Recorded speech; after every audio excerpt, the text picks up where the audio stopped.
Ovo je bilo vreme kada je dinar vredeo manje od toalet papira.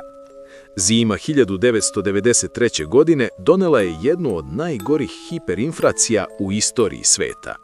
Plate su isplaćivane u milijardama i trilionima dinara, ali ono što si mogao da kupiš ujutru, popodne je koštalo duplo više. Kilogram kristal šećera 77.970.000.